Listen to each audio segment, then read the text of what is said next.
Imaginons un lieu où l'espoir semble s'être éteint, où la survie quotidienne devient une lutte incessante contre l'adversité, un endroit où la dignité humaine se trouve constamment remise en question. Ce lieu, c'est Dholadhia, un village oublié, un territoire tentaculaire qui s'étire le long de la rivière Padma, considéré comme le plus grand quartier rouge du monde. Ici, vivent et travaillent entre 1000 et 2000 femmes, pendant que chaque jour, plus de 100 000 personnes traversent ce lieu sinistre, dont 3000 hommes qui viennent chercher leur plaisir au cœur d'un espace où la pauvreté, les traditions et les inégalités sociales se heurtent brutalement à la dure réalité quotidienne. Dholadhia n'est pas simplement une zone de prostitution. Elle constitue un miroir déformé des sociétés bangladaises, révélant en filigrane toute la complexité et la crudité de ces problématiques sociales. Beaucoup de ces femmes arrivent ici dans des conditions désespérées, souvent poussées par la nécessité ou la pauvreté extrême. Certaines sont amenées par leur propre famille, pour à peine quelques centaines de takas, espérant peut-être une vie meilleure ou tout simplement survivre. D'autres, victimes de tromperies ou de promesses fallacieuses, se retrouvent piégées dans ce cercle infernal, sans échappatoire. Leur modeste refuge, de simples cabanes métalliques érigées à la hâte, se transforme en véritable four sous la chaleur accablante, rendant chaque jour une épreuve supplémentaire. Ce lieu est dirigé par des femmes qui, un jour, ont été elles aussi prisonnières de cette existence, prisonnières de cette vie qu'elles ont décidé de reprendre en main. Ce sont des femmes qui ont connu la marginalisation, la honte et la détresse, mais qui ont trouvé la force de se relever, de prendre le pouvoir sur leur propre destin. Lorsque la pandémie de Covid-19 a frappé le monde entier en 2020, Dholadhia a connu un chaos encore plus profond. Les confinements, la fermeture des frontières, la peur grandissante, ont rendu la vie derrière ces murs encore plus insupportable. Selon des rapports d'organisations non gouvernementales, jusqu'à 70% des femmes qui y travaillent ont été confrontées à de graves pénuries alimentaires, leur survie quotidienne étant menacée. Le revenu moyen, qui n'était déjà que d'environ $2 pour une dizaine de minutes de travail, s'est vu réduire encore, car une grande partie de cet argent repartait dans les poches des propriétaires ou des gérants, laissant ces femmes dans une quasi-indigence, privées de toute réelle indépendance. Pourtant, malgré cette spirale infernale de pauvreté et d'exploitation, une étonnante résilience persiste. Certaines femmes ont réussi à recouvrer leur liberté après des années d'esclavage financier, à se libérer de dettes qui les tenaillent depuis si longtemps. D'autres, face au rejet de la société, ont choisi de rester, acceptant leur sort, car pour elles, le seul horizon possible reste celui de la survie. En 23, Dholadhia compte désormais à peine 200 femmes, un chiffre qui fait froid dans le dos, tant il témoigne d'un effondrement silencieux. La loi bangladaise stipule que cette profession ne peut être exercée qu'à partir de l'âge de 18 ans, mais dans la pratique, les lacunes juridiques, souvent ignorées ou insuffisamment appliquées, permettent à ces jeunes filles de continuer à y entrer, aggravant davantage leur vulnérabilité. Ce documentaire se veut un regard sincère et sans concession sur la vie dans cette région du Bangladesh. Il ne s'agit pas de condamner, mais d'éclairer, de révéler la tragédie humaine cachée derrière ces murs, souvent ignorée ou méconnue. Pour beaucoup, à Dholadhia, chaque journée est une bataille silencieuse pour la survie, une lutte invisible qui se joue dans l'ombre, loin des regards du monde extérieur. Leurs histoires résonnent dans les ruelles étroites, témoins d'un calvaire que beaucoup ne souhaitent pas voir. Vivre ici, c'est simplement espérer voir le lendemain, ce qui devient déjà une victoire en soi. Leur voix mérite d'être entendue, car elles portent en elles la force de résilience et la dignité d'êtres humains meurtris mais toujours debout. Dans cette réalité, une femme ayant plusieurs maris représente une forme de survie peu commune, une réponse extrême face à un système qui ne leur laisse souvent aucune autre issue. Dans des villages côtiers isolés du Bangladesh, notamment parmi des groupes marginalisés tels que les Bédouins, une tradition l'amour telle que nous l'entendons communément n'est pas toujours la seule réalité qui prévaut dans ces régions du monde où la survie prime sur les sentiments. Au contraire, dans ces sociétés, ce qui pourrait sembler à première vue une liberté dans les relations affectives se révèle souvent être le résultat d'accords pragmatiques, difficiles à concevoir pour ceux qui vivent dans une autre culture. Ces arrangements, souvent dictés par des nécessités économiques impérieuses, prennent une tournure bien différente de l'amour romantique. Ils sont surtout la réponse à une nécessité vitale, une solution pratique face à des conditions de vie extrêmement précaires. Les anthropologues, au fil de leurs études, ont documenté en 2019 que de nombreuses femmes, qu'elles soient veuves ou abandonnées par leur mari, parviennent à survivre grâce au soutien financier de 2 ou même 3 hommes. Ces hommes ne sont pas liés à elles par un mariage officiel ou par des relations légitimées par la société. Leur rôle, plus proche de celui de protecteur ou de fournisseur, consiste à assurer la nourriture, à fournir du sang en cas de besoin médical, et à garantir une certaine sécurité à ces femmes et à leurs enfants. En contrepartie, ces dernières leur offrent une attention, des soins, voire une forme d'affection, mais ces relations ne sont pas motivées par l'amour passionnel ou romantique. Elles sont plutôt dictées par la nécessité économique, par le besoin de survie dans un contexte où la pauvreté sévit à un degré extrême. Il est important de souligner que cette pratique est d'autant plus répandue dans les zones rurales du Bangladesh, où environ 38% de la population vit en dessous du seuil de pauvreté, gagnant moins de 1,90 $ par jour. Dans ces régions, ces formes d'union informelle deviennent vitales pour permettre aux familles de nourrir leurs enfants, d'assurer leur éducation et de gérer les tâches ménagères essentielles. Une mère célibataire, par exemple, peut réussir à subvenir aux besoins de sa famille grâce à l'aide de plusieurs hommes, chacun apportant une contribution limitée mais suffisante pour couvrir une part des dépenses quotidiennes. Ce phénomène, bien qu'important dans la réalité quotidienne de nombreux Bangladais, reste cependant largement dissimulé. La société locale, souvent conservatrice, ne l'aborde pas ouvertement, par crainte du jugement ou de la stigmatisation. Les étrangers, de leur côté, ont souvent du mal à saisir la complexité et la réalité de ces relations clandestines, qu'ils perçoivent généralement à travers le prisme de leur propre culture. Selon une étude menée en 2024, on estime qu'environ 5000 femmes vivent dans ces arrangements sur la côte de Chittagong, mais le nombre réel pourrait être bien supérieur, tant ces pratiques sont dissimulées et peu documentées. Ce qu'il faut également souligner, c'est la différence flagrante avec nos sociétés modernes où l'amour semble parfois se réduire à une simple application ou à un coup de tête passager. Dans ces sociétés occidentales, où les relations sentimentales ont souvent perdu leur profondeur, les choix de vie sont parfois dictés par des considérations purement égoïstes ou immédiates. Dans des maisons modestes, aux toits en tôle, dépourvues d'électricité, où l'on ne partage qu'un seul repas par jour, ces décisions ne choquent plus autant qu'elles pourraient le faire ailleurs. La douleur qu'elles provoquent, si elle existe, est souvent intérieure, invisible aux yeux de tous, comme une blessure profonde du cœur que l'on tente de cacher.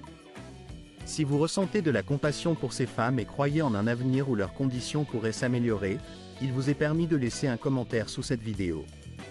Tout cela s'inscrit dans un contexte de densité de population incroyable, qui façonne chaque aspect de la vie quotidienne.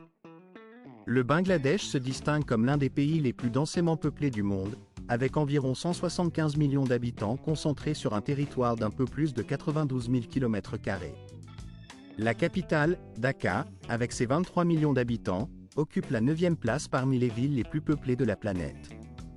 La densité y atteint 1482 000 personnes par km², un chiffre vertigineux comparé à celui de New York, qui compte environ 29 000 personnes par km², ou du Mexique, avec environ 15 000 habitants par km². Dans certains bidonvilles, cette surpopulation peut être encore plus écrasante, avec plusieurs familles de 5 ou 6 membres partageant une pour apaiser la pression croissante qui pèse sur ces infrastructures. Le gouvernement du Bangladesh, en étroite collaboration avec les autorités locales, a entrepris une vaste opération de modernisation et d'expansion de ces réseaux de transport. Il s'agit notamment d'étendre le réseau de métro aérien, de rénover les principales voies de circulation et de bâtir de nouvelles villes satellites destinées à désengorger les zones urbaines déjà saturées. Pourtant, malgré ces efforts, la croissance annuelle de la population, qui tourne autour d'1%, continue de générer des défis considérables, notamment en ce qui concerne le manque d'espace, l'encombrement chronique des routes et la pollution persistante, qui requièrent des réponses à la fois durables et innovantes. Se déplacer en train au Bangladesh s'apparente souvent à une véritable épreuve de survie. Avec une population qui dépasse désormais 170 millions de personnes, le système ferroviaire du pays fonctionne constamment à ses limites, surtout lors des périodes de forte affluence telles que les fêtes nationales ou les célébrations religieuses comme l'Eid ul-Fitra. Prenons l'exemple de la ligne courte reliant la capitale Dhaka au district de Gandens, qui dessert principalement des passagers quotidiens. Sur cette ligne, une dizaine de trains seulement circulent dans chaque direction, chaque train se composant de 6 ou 7 wagons à peine. Pourtant, ces trains transportent jusqu'à 10 000 passagers par jour, munis de billets ou non, la majorité voyageant sans ticket, ce qui augmente encore le nombre réel de voyageurs. Les départs de ces trains s'effectuent dans des conditions souvent inimaginables. Lorsque tous les wagons sont pleins, des centaines de personnes se hissent sur les toits, risquant leur vie dans un acte de courage ou de désespoir. Se procurer une place à l'intérieur des wagons constitue une victoire rare, surtout lors des jours de forte affluence où l'achat d'un ticket pour le train de seconde classe, qui pourrait sembler confortable, reste une option coûteuse ou inaccessible pour beaucoup. La réalité, c'est que même en classe supérieure, les passagers se retrouvent souvent serrés, presque collés les uns aux autres, avec peu d'espace pour bouger ou même simplement pour respirer. Nombreux sont ceux qui refusent de manger durant le trajet, car leur envie d'aller aux toilettes se transforme en une véritable épreuve, les installations sanitaires étant en mauvais état et débordant fréquemment. Dans ces conditions, il n'est pas rare que les vêtements soient tachés ou sales, rendant le voyage encore plus pénible. Il est difficile de croire à de telles conditions, mais cette routine quotidienne est celle de millions de Bangladais qui doivent voyager dans ces trains bondés, sur des rails vieux de plus d'un siècle, qui n'ont pratiquement pas été modernisés depuis leur installation. Depuis lors, ces trains anciens, incapables de supporter le flux incessant de passagers, mettent en lumière la dure réalité de la vie quotidienne pour beaucoup, une lutte constante pour accéder aux nécessités fondamentales de survie. Sur les marchés flottants de Borizal, cette réalité prend une tournure presque irréelle, comme sortie d'un autre siècle. Imaginez ne pas faire du shopping dans une rue bruyante et encombrée, mais glisser doucement sur l'eau, au fil des canaux. Dans la partie sud du Bangladesh, à Borizal, cette scène n'est pas une utopie, mais une réalité quotidienne. Dès l'aube, le marché flottant s'anime, avec des centaines de bateaux en bois qui glissent silencieusement le long des canaux, chargés de fruits frais, de légumes et d'autres produits de première nécessité. Les vendeurs, installés directement sur leurs embarcations, proposent leurs marchandises aux passants qui n'ont même pas besoin de descendre de leur bateau. Il suffit de se faire une place dans l'eau, d'échanger quelques marchandises, de payer et de repartir, comme si le temps s'était arrêté dans un passé lointain. Cette scène, presque irréelle, évoque un rêve éveillé, tout en révélant le rythme authentique de la vie rurale au Bangladesh, où la simplicité et la tradition subsistent face aux défis modernes. Le marché ici se révèle d'une quiétude presque immobile, où le temps semble s'écouler sans hâte ni agitation, dans une sincérité poignante, car la vie elle-même dépend de ses eaux. La modestie du marché flottant de Borizal, si différent de ceux que l'on trouve en Thaïlande, ne se distingue pas par l'ampleur ou la splendeur, mais par une authenticité si profonde qu'elle en devient impossible à oublier.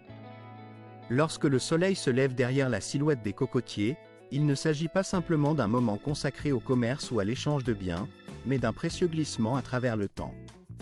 Un voyage touchant un mode de vie qui semblait avoir disparu depuis des décennies, rongé par une pollution environnementale alarmante dans ce pays qu'est le Bangladesh. Ce pays fait face à une crise écologique d'une ampleur considérable. La qualité de l'air, de l'eau et de la terre est gravement menacée, comme si l'environnement tout entier était en lutte contre une dégradation irréversible. En l'an 2024, le Bangladesh s'est hissé au rang de deuxième pays au monde en termes de pollution atmosphérique, une position qui témoigne de la gravité de la situation. La capitale, Dhaka, occupe désormais la troisième place parmi les villes les plus polluées de la planète, avec une concentration moyenne de particules fines PM2, pas atteignant 78 microgrammes par mètre cube, soit près de 8 fois le seuil de sécurité reconnu par les organismes de santé. Les principales sources de cette pollution sont les gaz d'échappement des véhicules, les anciennes usines de briques, les industries diverses, ainsi que l'incinération des déchets et l'usage intensif du charbon dans la vie quotidienne. Ces activités libèrent dans l'atmosphère une multitude de particules fines et de composés sulfurés, qui non seulement dégradent la qualité de l'air, mais contribuent également à une mortalité prématurée pouvant atteindre 55% parmi la population. Chaque année, cette pollution engendre plus de 2,5 milliards d'années de vie ajustées pour invalidité, une chiffre qui témoigne de l'impact dévastateur de cette crise sanitaire. Mais le problème ne se limite pas à l'air. Les eaux douces du Bangladesh souffrent elles aussi de la pollution, et leur état se détériore à un rythme inquiétant. Les grands fleuves, tels que la Buriganga, la Shitalakshya ou la Meghna, sont lourdement contaminés par les rejets industriels, les déchets domestiques non traités ou encore les plastiques qui flottent à leur surface. La qualité de l'eau se dégrade dangereusement, rendant leur usage de plus en plus risqué. L'industrie textile, en particulier, est responsable de plus de 217 millions de mètres cubes d'eau usée rejetée chaque année, contenant souvent des métaux lourds tels que le chrome, le cadmium, le mercure ou l'arsenic. La conséquence directe de cette contamination est que plus de 13% des échantillons d'eau potable dépassent les limites réglementaires, ce qui augmente considérablement le risque de cancer, de maladies chroniques et d'autres affections graves. Par ailleurs, la montée du niveau de la mer, combinée aux effets du changement climatique et aux tempêtes littorales, transforme l'eau douce en eau saumâtre, privant ainsi les habitants locaux d'une ressource vitale tout en favorisant l'émergence de maladies rénales et autres affections liées à la consommation d'eau contaminée. La croissance rapide du secteur charbonnier dans le pays s'accompagne d'un accroissement significatif des émissions de dioxyde de carbone et d'autres gaz à effet de serre. En l'année 2023, la production de charbon s'élevait à environ 60 millions de tonnes, contribuant à une pollution atmosphérique qui s'intensifie chaque jour, tout en accentuant l'effet de serre. La crise du plastique, quant à elle, a donné naissance à une économie souterraine où des milliers d'enfants et de personnes pauvres fouillent dans des décharges toxiques, risquant leur vie face à la présence de substances cancérigènes et de particules nocives. Ces activités clandestines, souvent menées pour survivre, participent à l'accroissement de la pollution et à la dégradation de l'environnement. Chaque année, cette détérioration écologique coûte la vie à environ 272 000 personnes avant l'âge et provoque des pertes économiques équivalentes à près de 17,6% du produit intérieur brut du pays. La pollution de l'air, en particulier, engendre à elle seule. Plus les preuves accumulées démontrent que la pollution qui sévit au Bangladesh ne peut en aucun cas être considérée comme un problème proprement local ou régional. En réalité, il s'agit d'un défi d'envergure mondiale, dont la complexité réside dans la nécessité d'une collaboration entre plusieurs secteurs et acteurs afin de mettre en œuvre des solutions réellement efficaces. La protection de la santé des populations et la préservation de leurs moyens de subsistance dépendent étroitement de cette synergie internationale, car le problème dépasse largement les frontières nationales pour toucher à l'ensemble de la communauté planétaire. Si la richesse historique et culturelle du Bangladesh vous fascine, n'hésitez pas à liker cette vidéo et à indiquer dans les commentaires quel autre pays vous aimeriez découvrir par la suite. Les contrastes saisissants qui caractérisent la capitale, Dhaka, illustrent à merveille cette dualité profonde. La ville, à la fois vibrante et déroutante, incarne ces oppositions qui la rendent à la fois frappante et fascinante. Dans ces quartiers, tradition et modernité se côtoient sans cesse, créant un tableau complexe où la pauvreté et le luxe se partagent le même espace avec une étonnante harmonie. Au nord de la ville s'étendent les districts de Gulshan et Banani, véritables symboles du confort urbain et de l'opulence. Ces quartiers résidentiels huppés sont dissimulés derrière de lourdes portes de bois finement sculptées, où l'on imagine aisément des mondes secrets de richesse et d'élégance. Les centres commerciaux, illuminés par des enseignes au néon, rivalisent de brillance, tandis que des cafés sophistiqués diffusent une atmosphère à la fois européenne et cosmopolite. Gulshan, autrefois enclave diplomatique, s'est métamorphosé en un véritable centre névralgique de l'élite mondiale. Les ambassades y côtoient des gratte-ciels de verre, des hôtels 5 étoiles, ainsi que des sièges sociaux de grandes entreprises et des banques privées. Les boutiques de luxe attirent une clientèle de jeunes professionnels et d'expatriés, venus savourer un espresso dans un cadre élégant ou déguster une salade de quinoa dans un restaurant à la mode. La zone voisine, Banani, se distingue par son dynamisme et son côté plus jeune. Ici, les boutiques de créateurs, les bars en rooftop, les galeries d'art contemporain, ainsi que les restaurants proposant une cuisine fusion moderne créent une atmosphère vibrante, presque inspirée par Singapour ou Dubaï. La rue Bani, artère principale de ce quartier, est particulièrement animée. Ses bars à sushi, ses restaurants américains, ses buffets coréens ou ses salons élégants en font un lieu de rencontres et de plaisirs urbains, où le luxe se conjugue avec l'effervescence quotidienne. Ces deux secteurs, pourtant si contrastés, ont su devenir de véritables oasis modernes, où l'infrastructure impressionnante et le paysage urbain reflètent cette ambition de prestige. À Gulshan, par exemple, le coût des loyers peut atteindre plusieurs milliers de dollars par mois, rivalisant avec les quartiers les plus huppés de Bangkok ou de Jakarta. Cependant, cette prospérité apparente cache un autre visage de la ville, bien plus sombre et difficile à percevoir. Juste à quelques minutes à peine des villas somptueuses et des montagnes étincelantes de verre, la réalité des quartiers populaires de Dhaka change radicalement. Là où les gratte-ciels et les centres commerciaux modernes brillent de mille feux, se trouvent des zones poussiéreuses et délabrées, où s'étendent des marchés de rue chaotiques et des cabanes fragiles recouvertes de tôles ondulées. C'est précisément dans cette zone que se trouve Karai, l'un des plus grands bidonvilles de la capitale. Coincé entre l'élite de Gulshan et Banani, ce quartier informel est à première vue une étroite bande de terre, semblable à un bras de lac serpentant entre deux eaux. En réalité, plus de 100 000 personnes y vivent dans des conditions extrêmement précaires. Ce lieu, surnommé Trushoba, s'étend sur une superficie d'environ 90 acres, soit plus de 36 hectares, où s'entassent des habitations faites maison, construites à la hâte à partir de matériaux de récupération. Les maisons s'alignent en rayons de miel, compactes et chaotiques, bâties à partir de ferraille, de bois, de plastique, et de tout ce que l'on peut trouver dans l'environnement immédiat. Les toits, souvent bas, deviennent des pièges à chaleur durant l'été torride, où la température atteint des records, et ils aggravent la vulnérabilité au cœur de Dacca, la partie la plus cruciale et la plus vulnérable de la capitale, se trouve une zone où la pauvreté et la précarité règnent en maître, un véritable reflet des inégalités sociales qui déchirent la ville. La majorité de ses habitants, la plupart étant issus des couches les plus démunies, s'adonnent à des travaux physiques et pénibles, souvent indispensables mais rarement reconnus. Certains tirent des pousse-pousse dans les rues bondées, offrant un moyen de transport aux passants ou aux commerçants, tandis que d'autres travaillent dans des maisons modestes ou sur des chantiers de construction, leur main-d'œuvre indispensable à l'édification de la ville. Beaucoup vendent leurs marchandises dans la rue, improvisant des étals de fortune, ou œuvrent dans des usines de couture où les conditions de travail sont à la fois difficiles et précaires.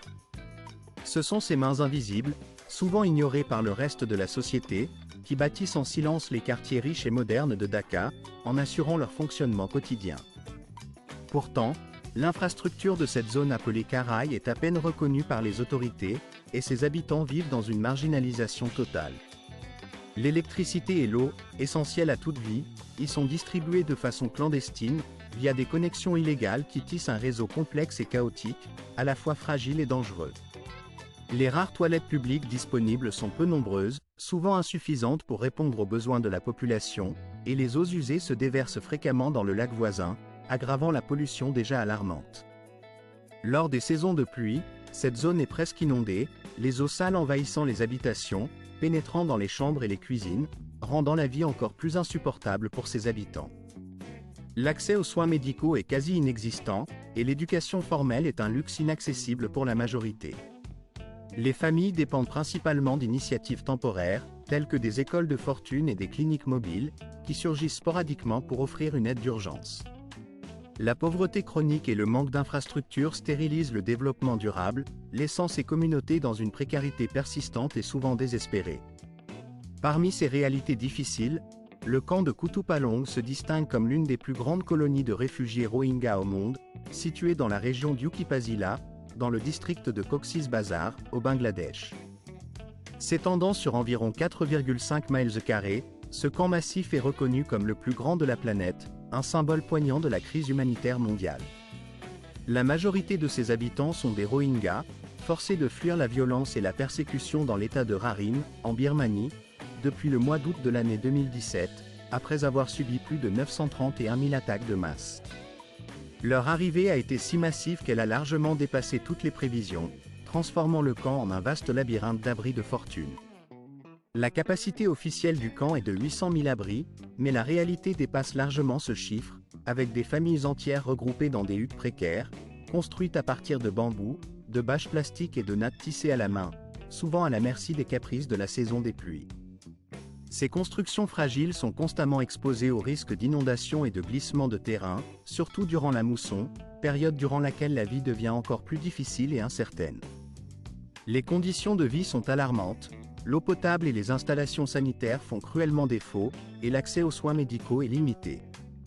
La majorité des réfugiés doit faire face à une pénurie chronique de ressources vitales, ce qui aggrave leur vulnérabilité face aux maladies et aux dangers environnementaux. Pour tenter d'atténuer leurs souffrances, plusieurs organisations humanitaires internationales, telles que l'UNICEF, l'Organisation mondiale de la santé, le Programme des Nations unies pour le développement, ainsi que des partenaires issus de l'Union européenne, des États-Unis, du Canada, du Japon, de la Finlande et de la Suède, déploient d'inlassables efforts pour fournir une aide essentielle. Cependant, le financement reste insuffisant et instable, ce qui entraîne régulièrement des interruptions dans la distribution de nourriture, de médicaments et d'autres biens vitaux, aggravant la détresse de ces populations déjà fragilisées. Le camp est entouré d'un réseau de barbelés, Formant une frontière de fil de fer destinée à empêcher toute tentative, il arrive parfois que ces personnes reçoivent un signe de gratitude de la part de ceux qu'elles croisent, une parole douce ou un regard empreint de bienveillance, comme un petit signe d'approbation ou de reconnaissance. Pourtant, la majorité du temps, elles se voient confrontées à un rejet brutal, voire à un rejet hostile, et se voient chassées ou ignorées par ceux qui croisent leur chemin. Cette dure réalité forge l'existence quotidienne des Kidra au Bangladesh, une société où, malgré une reconnaissance officielle récente, leur vécu reste marqué par la marginalisation et la discrimination. Les Kidra, terme venu du sud de l'Asie, désignent une catégorie de personnes dont l'identité sexuelle ou de genre ne correspond ni strictement à ce que la société considère comme masculin ni comme féminin. Leur existence remonte à des siècles, puisant ses racines dans les traditions anciennes. Déjà, dans les textes sacrés de l'Inde ancienne, tels que le Ramayana ou le Mahabharata, on trouve mention d'Hydra comme des êtres dotés de dons spirituels exceptionnels, souvent participant à des rituels et considérés comme porteurs d'une certaine puissance mystique. Ces récits laissent entrevoir une reconnaissance, même si elle était teintée de mystère ou de respect mêlé de crainte. Cependant, cette perception positive a peu à peu disparu à l'époque coloniale, lorsque l'Empire britannique s'est installé en Inde et dans ses territoires adjacents. Sous la domination coloniale, les normes sociales et juridiques concernant les Kidra ont été profondément modifiées. Leur place dans la société s'est peu à peu effacée, et ils ont été relégués à la périphérie, privés de droits et de respect. La société coloniale, empreinte de préjugés et de conservatisme, a rejeté ces personnes, les condamnant à une vie d'ostracisme et de marginalisation. Ce n'est qu'en 2013 que des avancées notables ont été réalisées. En effet, le gouvernement du Bangladesh a alors pris la décision historique de reconnaître officiellement l'existence du troisième genre dans ses documents officiels, notamment sur les cartes d'identité et autres papiers administratifs. Une étape essentielle vers la reconnaissance de leur identité et de leurs droits. Pourtant, cette avancée légale n'a pas suffi à effacer tous les problèmes que rencontrent quotidiennement ces personnes. La réalité demeure bien plus complexe et douloureuse. Selon les rapports de Human Rights Watch, la majorité des Kidra sont rejetés dès leur jeunesse par leur propre famille. Très tôt, ils se retrouvent privés d'éducation, de soins médicaux, et souvent abandonnés à leur sort dans une société qui ne leur offre que peu d'espoir. La discrimination s'étend aussi sur le marché du travail, où ils sont confrontés à des obstacles insurmontables. Beaucoup survivent en mendiant dans les marchés, en sollicitant des passants dans les bus, ou en acceptant des bénédictions traditionnelles en échange de quelques pièces, comme si leur dignité pouvait se réduire à une simple transaction. Certains, sans aucun soutien juridique ni protection, sont contraints de chercher des moyens de subsistance dans la clandestinité, en marge de la société. Les chiffres recueillis par le journal The Daily Star en 2021 révèlent l'ampleur de leur souffrance. Plus de 70% de ces individus ont été confrontés à des actes de violence graves ou à des attitudes profondément biaisées. La haine, la peur et l'ignorance continuent de nourrir leur marginalisation. Pourtant, malgré cette atmosphère lourde, il existe de l'espoir et des initiatives pour changer leur destin. Des organisations non gouvernementales telles que la Société de protection sociale de Bandu ou Oboyabe déploient des efforts importants pour leur venir en aide. Ces associations leur offrent des soins médicaux adaptés, un soutien psychologique de base, ainsi que des formations professionnelles et éducatives. Des programmes sont organisés directement dans des centres communautaires destinés aux Kidra, où des cours de coiffure, de couture et de gestion d'entreprise leur permettent d'acquérir des compétences concrètes pour se reconstruire. Certains, comme Pinky, qui a même été invité à siéger au Parlement bangladais, sont devenus des figures militantes. Leur engagement remet en cause la croyance erronée selon laquelle les Kidra seraient incapables de demander l'aumône ou de participer à la vie civique.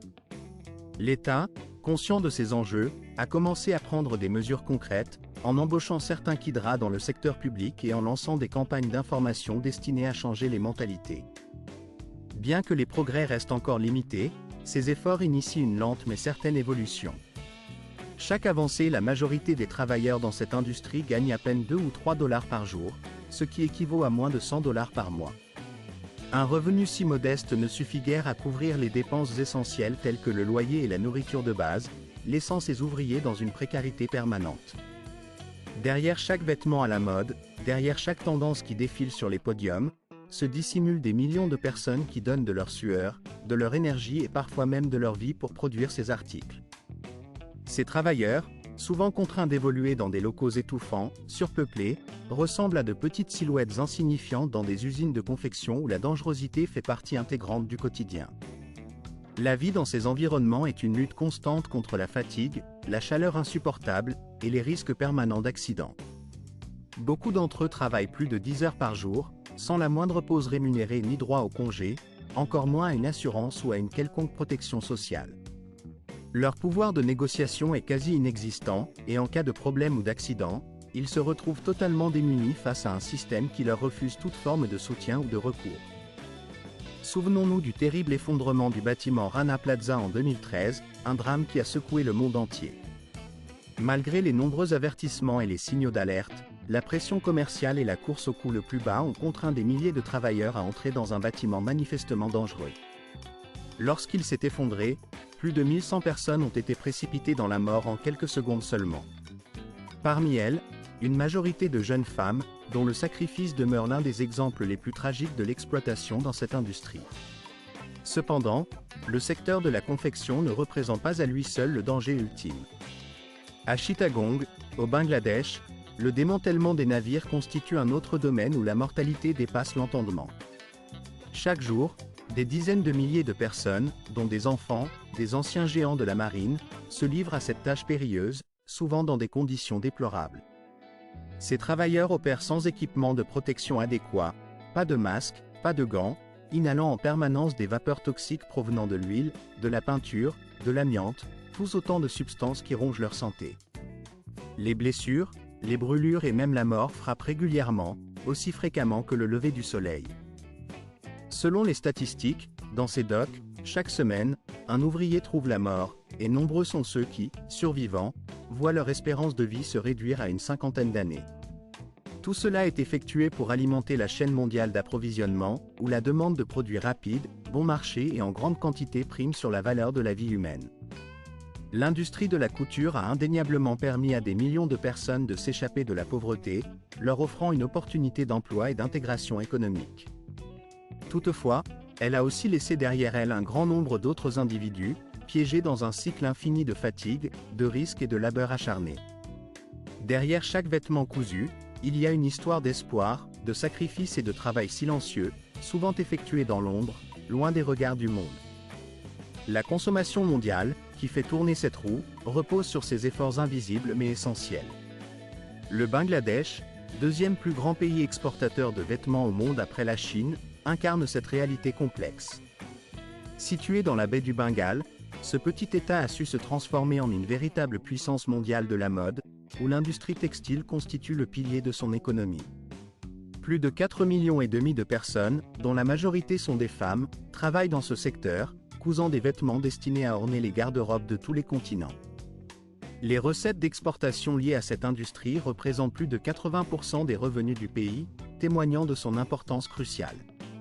En 2023, le Bangladesh a exporté pour environ 38 milliards de dollars de vêtements, ce qui lui confère une part de marché mondial d'environ 7,4%. Au cours des 7 premiers mois de l'année financière 2024, cette valeur a déjà atteint 26,8 milliards de dollars, enregistrant une augmentation de plus de 10% par rapport à la même période l'année précédente. Des zones industrielles de Dhaka, en passant par les ateliers de Ghazipur, le Bangladesh a certaines enseignes de distribution, qu'elles soient de grande envergure ou de moindre taille, s'appuient entièrement sur la chaîne d'approvisionnement du Bangladesh, un pays dont la réputation dans l'industrie de la mode n'est plus à faire. Il est fort probable que, si l'on ouvre la porte de notre garde-robe, l'un des vêtements que l'on y trouve ait été confectionné dans cette nation.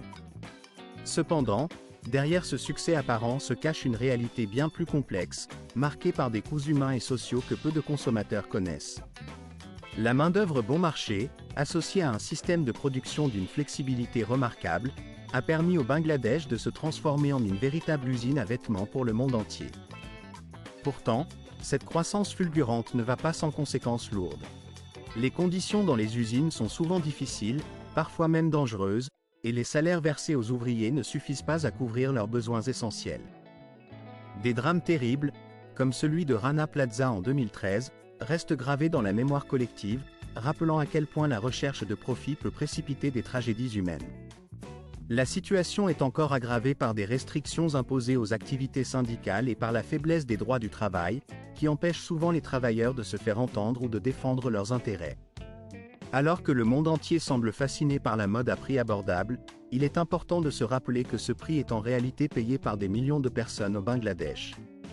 Chaque chiffre relatif aux exportations de vêtements témoigne de la capacité de ce petit pays à tenter de trouver un équilibre précaire entre une croissance économique rapide et la nécessité impérative de protéger son peuple. Mais cette région ne se limite pas à ses industries textiles. Elle abrite également l'un des plus grands écosystèmes de mangroves au monde, un patrimoine naturel d'une importance vitale pour la survie du Bangladesh. Qu'est-ce qu'une mangrove, précisément ? Il s'agit d'une forêt marécageuse qui se développe dans un milieu d'eau salée, souvent située à la jonction entre la terre et la mer, formant un véritable bouclier contre les inondations et l'érosion. Le site des Sundarbans, qui constitue la plus vaste forêt de mangroves de la planète, incarne cette particularité. Classée au patrimoine mondial de l'humanité par l'UNESCO en 1997, cette région s'étend sur une superficie de plus de 10 000 km², dont environ 60% se trouvent sur le territoire du Bangladesh. Elle est considérée comme un véritable miracle écologique, un écosystème unique, sans équivalent dans le monde entier. Traversée par d'innombrables canaux d'eau, cette zone est composée de minuscules îles où poussent des arbres de mangrove, tels que le Sundari, le Giona ou encore le Geva, qui s'enracinent dans des sols salés et feuillus. Ces arbres jouent un rôle crucial en formant un rempart naturel, protégeant la côte contre les marées, les inondations et les effets du changement climatique. Les Sundarbans ne constituent pas seulement un refuge pour la biodiversité, ils abritent aussi la dernière grande population de tigres du Bengale à l'état sauvage. Selon une évaluation du département forestier du Bangladesh en 2023, on y dénombrait environ 114 de ces félins majestueux, qui glissent silencieusement à travers les marais et les canaux, chassant en toute discrétion. Ces prédateurs incarnent la puissance sauvage de cet écosystème, tout en étant un symbole précieux de conservation. Mais les Sundarbans ne se limitent pas aux grands félins. Ce site exceptionnel est également un habitat pour plus de 300 espèces d'oiseaux, 2 espèces de mammifères, 35 variétés de reptiles, ainsi que de nombreux poissons, crustacés et mollusques. Parmi eux, se trouvent des espèces venant de toute l'Eurasie, telles que les oiseaux migrateurs, mais aussi des crocodiles d'eau salée, des serpents marins et d'autres créatures aquatiques. Sous l'eau, la richesse de cet environnement est tout aussi impressionnante. Le plancton et une multitude d'organismes aquatiques forment la base de la pêche, de l'élevage de crevettes, ainsi que de la collecte de miel, qui constitue pour des millions de personnes une source essentielle de subsistance. La relation entre l'homme et cette forêt est profondément symbiotique. De nombreux villages environnants vivent en totale harmonie avec cet environnement naturel, dépendant entièrement des ressources qu'il offre. Pêcheurs, cueilleurs de miel, forestiers et gares pour eux, se rendre en forêt n'est pas simplement une activité professionnelle, mais une aventure quotidienne, un véritable défi mêlé de dangers constants. Leur passe-aventure dans un environnement où la menace des tigres rôdant dans l'ombre ou celle des marées soudaines, imprévisibles et souvent violentes, demeure toujours présente, prête à surgir à tout moment. Pourtant, aujourd'hui, les Sundarbans, ce vaste et mystérieux territoire de mangroves, sont confrontés à des menaces qui ne cessent de s'intensifier, pesant lourdement sur cet écosystème fragile. La montée du niveau de la mer, alimentée par les effets du changement climatique mondial, pousse chaque année davantage d'eau salée à pénétrer plus profondément dans la forêt, envahissant des zones autrefois protégées. Cette intrusion de la mer salée compromet la survie de nombreuses plantes indigènes, dont certaines jouent un rôle crucial dans la stabilité de l'ensemble de la forêt et dans le maintien de la biodiversité locale. Par ailleurs, l'impact dévastateur de cyclones puissants, tels que Sidr en 2007, Eila en 2009 et Amphan en 2020, a laissé des cicatrices durables sur cette région côtière. Ces tempêtes ont rasé des villages entiers, détruit des habitations, emporté des vies humaines, et laissé des centaines de milliers de personnes sans abri ni refuge. La dégradation de l'environnement ne se limite pas à ces phénomènes climatiques extrêmes. L'exploitation excessive des ressources naturelles et la pollution engendrée par les industries environnantes représentent également des dangers majeurs pour la forêt et ses habitants. Devant ces défis grandissants, le gouvernement du Bangladesh, en collaboration avec plusieurs partenaires internationaux, s'est engagé dans une lutte acharnée pour préserver ce patrimoine naturel. Des projets ambitieux ont été lancés pour restaurer les forêts de mangroves, protéger les tigres dans leur habitat naturel et assurer une source de revenus durable pour les communautés locales, dépendantes de cette richesse écologique. Les Sundarbans ne se résument pas à leur beauté sauvage, ils incarnent également un enjeu vital dans la lutte mondiale contre le changement climatique. Ils représentent un rempart naturel contre l'érosion côtière, un puits de carbone essentiel à la régulation climatique, et un symbole de résilience face aux tempêtes de notre époque. Leur sauvegarde devient ainsi un enjeu international, un front crucial dans la bataille contre l'altération de notre environnement. À des milliers de kilomètres de là, sur les rives de la rivière Turak, près de Dhaka, se tient chaque année un rassemblement exceptionnel, une véritable fête de la foi et de l'unité. Ce n'est ni une manifestation festive ni une simple réunion culturelle. C'est Bish Vajdema, la deuxième plus grande congrégation islamique au monde après le Hajj. Pendant 3 jours, des millions de croyants venus de tout le Bangladesh, mais aussi de plus de 150 pays étrangers, convergent pour prier, méditer et se retrouver dans une communion spirituelle profonde. La plupart d'entre eux ne viennent pas motivés par des ambitions politiques ou par une quelconque autorité, mais plutôt par un désir sincère de purification intérieure, de guérison de l'âme et de recherche d'unité au-delà des frontières, des langues et des différences sociales. Sous le son des sermons prononcés par des érudits et dans le silence respectueux des prières personnelles, un moment culminant, appelé Ahiri Munaja, se déploie. À cet instant précis, des millions de mains s'élèvent simultanément vers le ciel, dans un mouvement collectif d'espoir, de foi et de confiance. C'est comme si toutes les barrières se dissolvaient, laissant place à une expérience où seule demeure cette foi profonde, unificatrice et transcendante. L'atmosphère tout au long de cet événement est empreinte à la fois de crainte respectueuse et de compassion sincère. Derrière cette manifestation se cache une organisation méticuleuse, menée par des milliers de bénévoles dévoués, qui œuvrent dans l'ombre pour préparer la nourriture, assurer un hébergement gratuit aux pèlerins, et maintenir un ordre parfait dans un flot incessant de croyants. Tout cela se déroule dans un calme étonnant, même dans un pays en développement où les défis quotidiens sont nombreux et pressants. Bishwa Iktema dépasse le simple cadre d'un festival religieux. Il représente un rappel puissant que, même dans une période de tumulte et de bruit incessant, il existe encore des lieux où l'on peut s'arrêter, faire silence, se rassembler et rechercher une lumière spirituelle. C'est un véritable pèlerinage de foi et de communauté, un sanctuaire où l'on retrouve un sens d'unité face aux mutations rapides les cérémonies de mariage de masse, devenues une pratique de plus en plus courante, incarne aujourd'hui une solution accessible pour de nombreux couples aux ressources limitées. Plutôt que de s'endetter lourdement pour organiser une cérémonie traditionnelle souvent coûteuse, ces jeunes mariés optent pour des rassemblements collectifs, souvent orchestrés par l'État, des organismes caritatifs ou des communautés religieuses. Ces célébrations, qui peuvent réunir plusieurs centaines de couples en un seul jour, offrent une alternative simple mais solennelle. Vêtus de costumes traditionnels et entourés de décorations fournies par les organisateurs, ils partagent ensemble la joie, les émotions et parfois même les larmes lorsque débute leur nouvelle vie commune. L'impact de ces mariages en grand nombre dépasse de loin la simple économie financière. Ils participent activement à une transformation profonde de l'esprit collectif. Selon les données de l'UNICEF et de l'UNFPA, plus de la moitié des femmes au Bangladesh avaient tendance à contracter mariage avant l'âge de 18 ans. Ces cérémonies collectives jouent un rôle essentiel dans la lutte contre les mariages précoces, en encourageant une union volontaire et mûrement réfléchie. La présence de toute la communauté lors de ces événements n'est pas simplement symbolique, elle constitue une bénédiction collective, un soutien sincère et un message clair selon lequel l'engagement doit être mûrement choisi, dans un esprit de solidarité et de respect mutuel. Pour beaucoup, ces rassemblements ne se résument pas à une simple formalité administrative ou religieuse, mais deviennent une véritable célébration de l'unité, où compassion, égalité et entraide posent les fondements d'un mariage moderne et porteur d'espoir. Par ailleurs, la portée symbolique et éducative de ces mariages de masse contribue à changer la conscience sociale.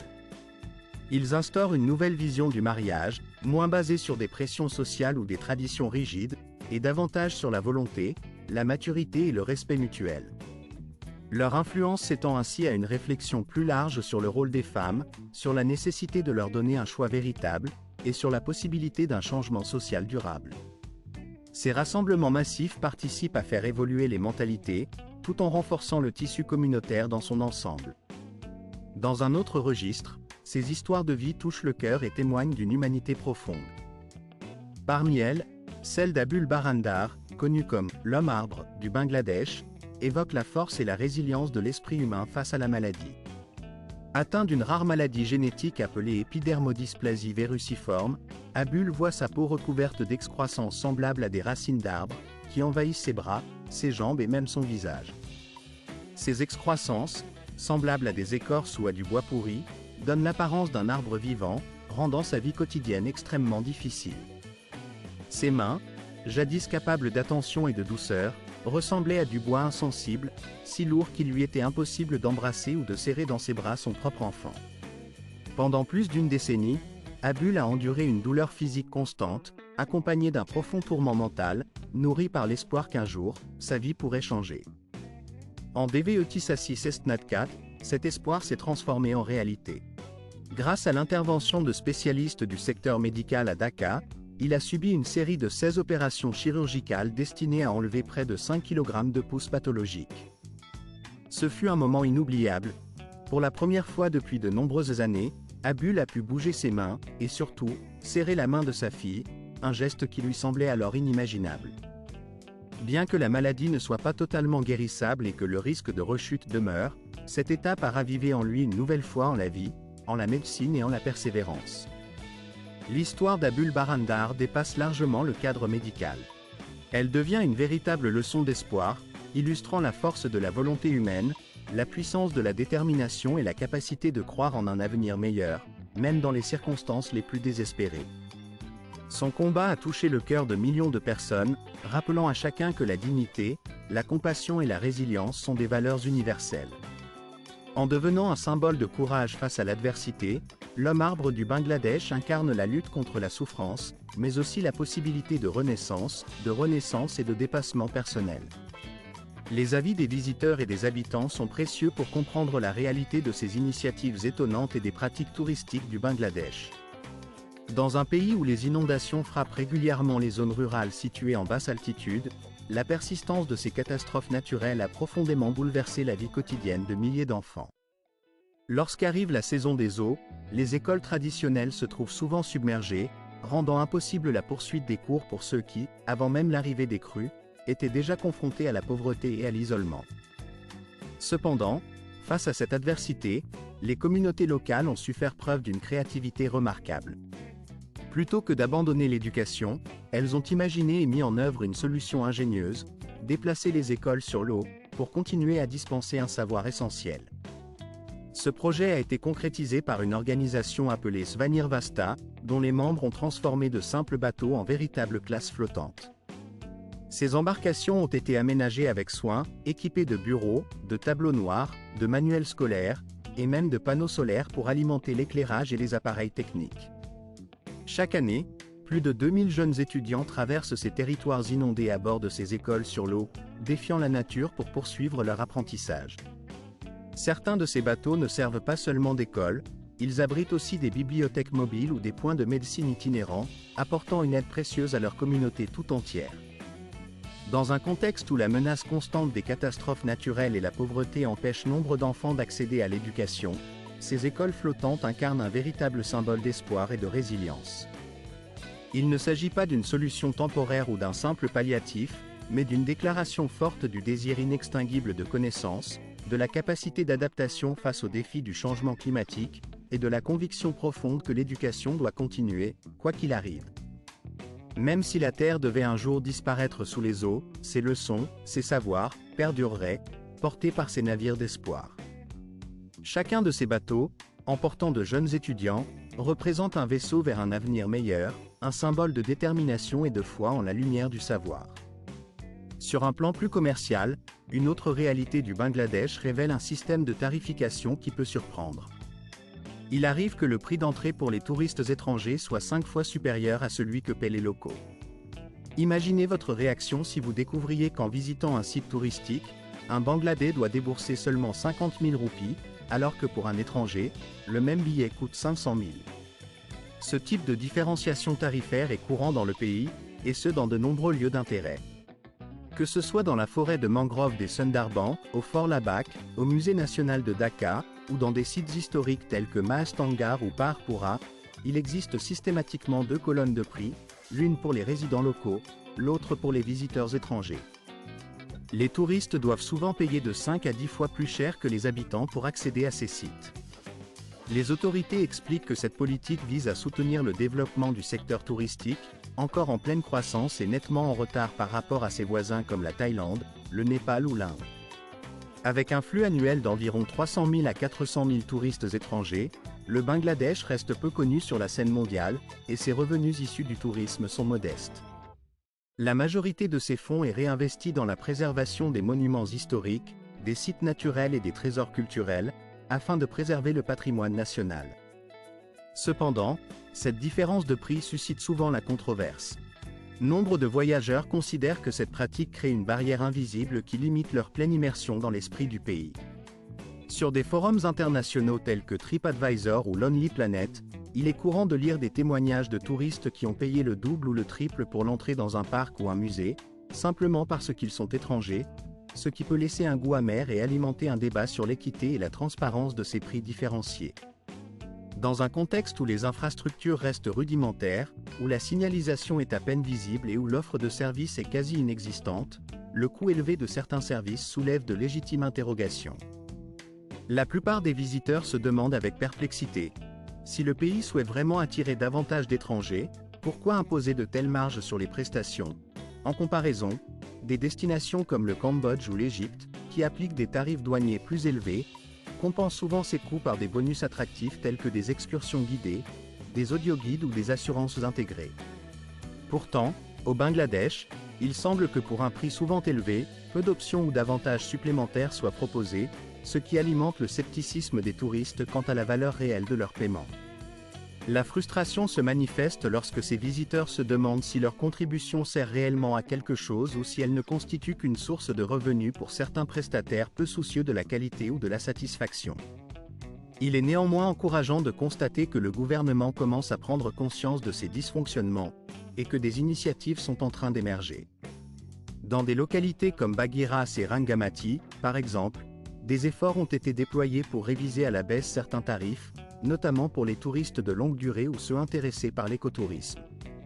La tendance s'oriente désormais vers une valorisation du tourisme communautaire, qui va bien au-delà des simples visites pour l'accès à des sites, en privilégiant une véritable interaction avec les populations locales.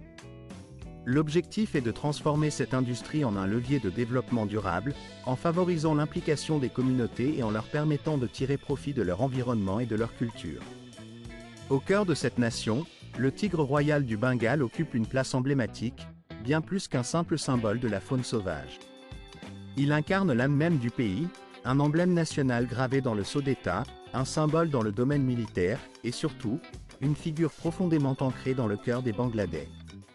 La culture locale lui prête des qualités de courage, de force et d'esprit indomptable, à l'image de l'animal qui incarne la puissance et la résilience.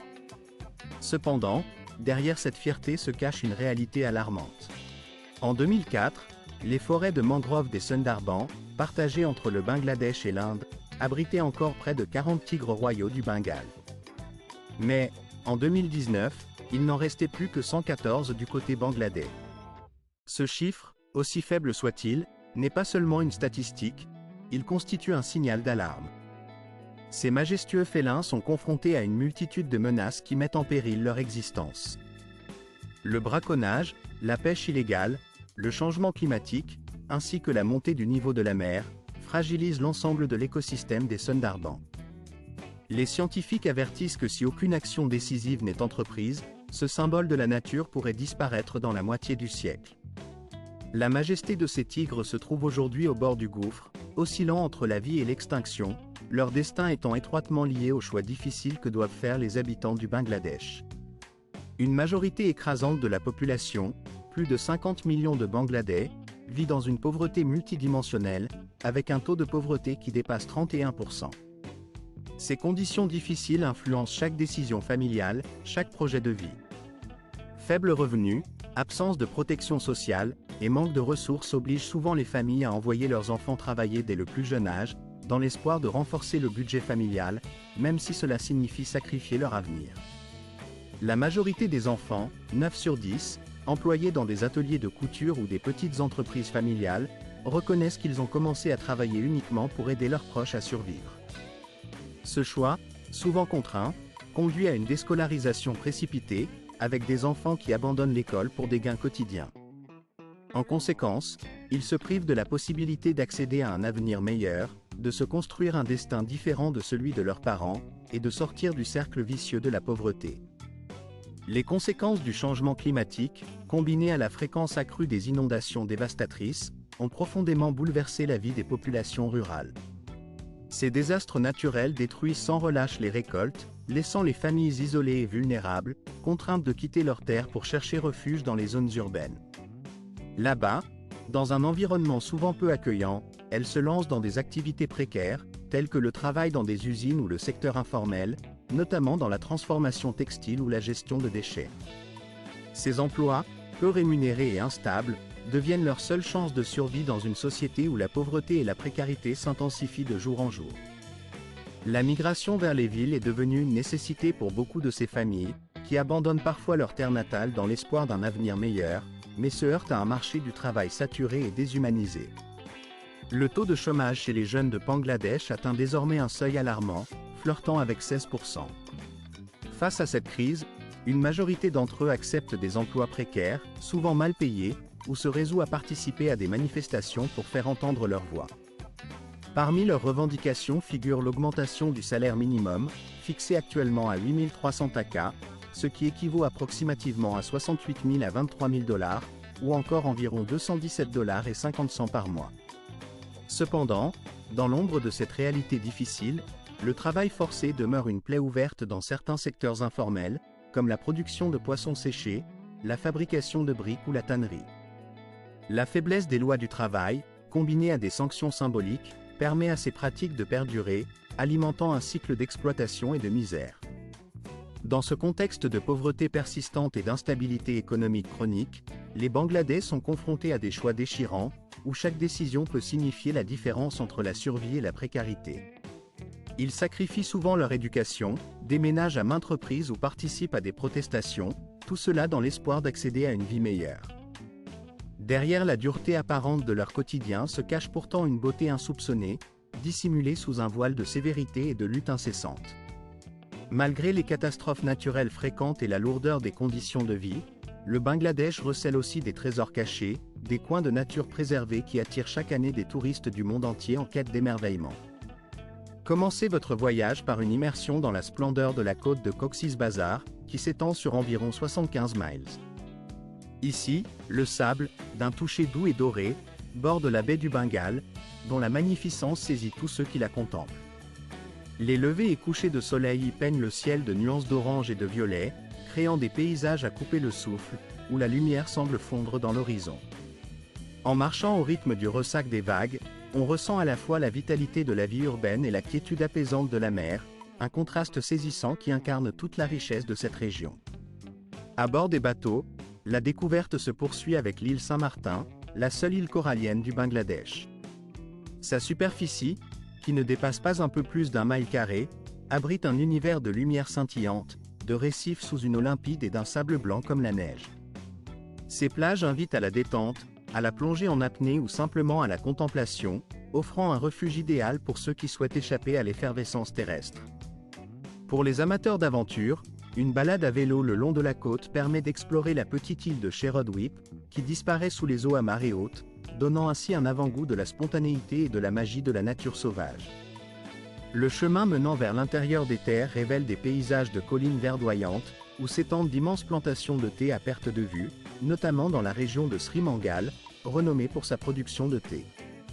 Ici, l'air est chargé de l'arôme énivant de feuilles fraîchement cueillies, et le bruit constant du travail dans les plantations confère une atmosphère vivante et dynamique.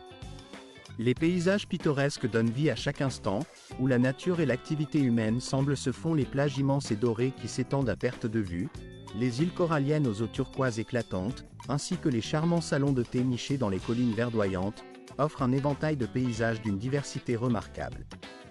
Au fil de votre parcours, vous découvrez également des ruines antiques qui témoignent d'un passé riche et mystérieux, invitant à la rêverie et à la découverte.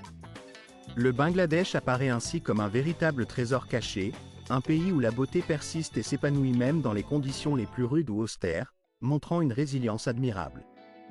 Nous avons tenté de vous révéler, à travers ces images et ces mots, à la fois la réalité brute de cette terre et ses merveilles insoupçonnées, celles qui émerveillent et surprennent. Qu'est-ce qui, parmi tout cela, vous a le plus impressionné?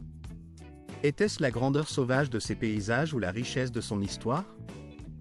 Peut-être avez-vous une expérience personnelle ou une observation concernant l'usage de la langue anglaise dans ce contexte?